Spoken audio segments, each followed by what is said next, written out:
Welcome back to Off the Bar, and we're joined now by a football manager who, according to a mate of mine who rang me this morning when he heard he was on the show, gave him the best 3 days of his life.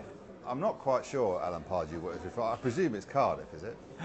Well, yeah, probably the cup final, I should think, or maybe the playoff final. I'm not sure. We'll see. Yeah, we had some good times at West Ham, and yeah, the good memories.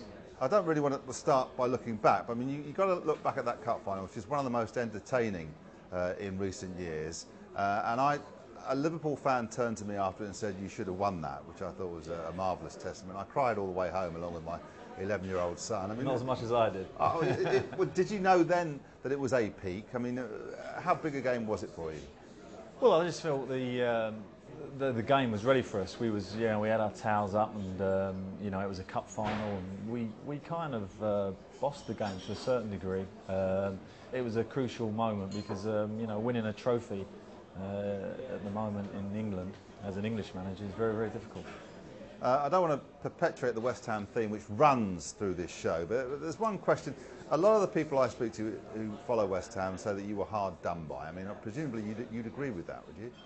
Well, of course, we was coming up to the window, and I was looking forward to spending Mr.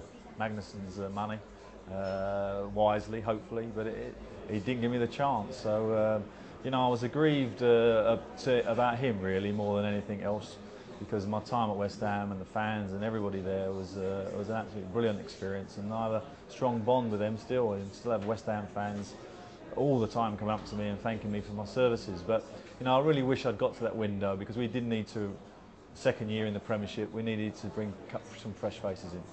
Moving on, do you have similar thoughts about Charlton? Do you wish that things had gone differently? Well, the scenario there just didn't work out for them or for me. We found ourselves, when we were being relegated, in a financial position that I never thought we was actually in. And then it was always a struggle, and unfortunately it just didn't work out. So big regret about that, because good people there, and I wanted to be a success there, but it didn't work out. So now it's a rest period for me, trying to get some knowledge in, and desperate to get back in the game, and hopefully shortly. Just one more about Charlton. It must be awkward for you to be dispassionate about it, but I remember Charlton fans saying when Curbs went that he'd taken them as far as they could go. I suppose the question you'd ask them now is, where's it all gone wrong then? With Curbs naturally going and saying he was going to go, I think there was a momentum lost. Ian come in and the momentum got lost again. Les Reed and myself, it kind of just all fell apart really, which is a shame, because it's such a good club and such a good infrastructure.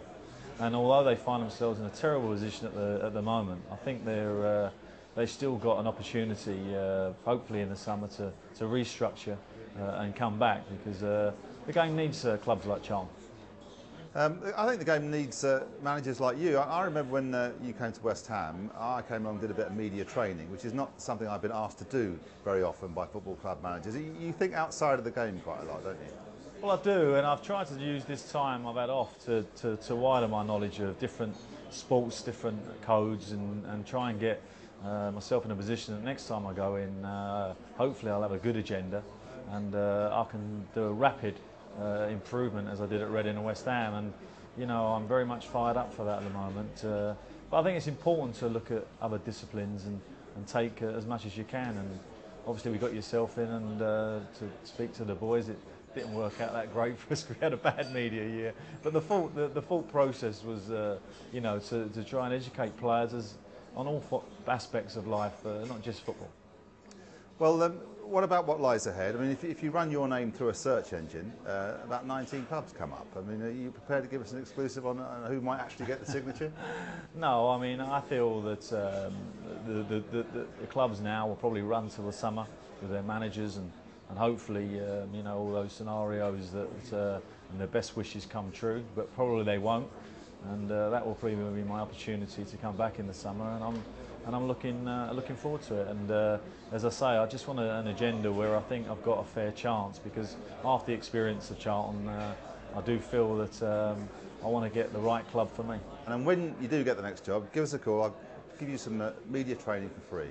Cock it all up. Well, after today, I'll probably need some. Thanks very much. Cheers, man.